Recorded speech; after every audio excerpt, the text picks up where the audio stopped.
ભરૂચની પવિત્ર નદી એટલે નર્મદા અને નર્મદા નદીના સાનિધ્યમાં નર્મદા પાર્ક ખાતે અનેક ધાર્મિક કાર્યક્રમોનું આયોજન થતું હોય છે, જેના ભાગરૂપે આનંદનો ગરબો સહિત ભક્તિ અને રાસનું આયોજન કરવામાં આવતા લોકોએ આનંદના ગરબાનો લાભ લઈ ભક્તિ જેવો માહોલ ઉભો કર્યો હતો, જેમાં મોટી સંખ્યામાં ભક્તો પણ જોડાયા.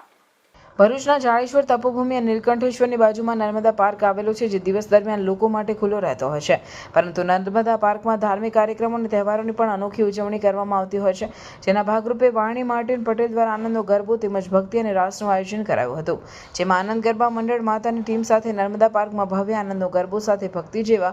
માહોલમાં અનેક દેવી દેવતાઓના વીજ ધારણ કરી લોકોએ આનંદના ગરબાની મજા માણી હતી. આરતી, મહાઆરતી સહિત ધાર્મિક કાર્યક્રમોનું આયોજન કરવામાં આવતા નર્મદા પાર્ક ધાર્મિકમય બની ગયો હતો.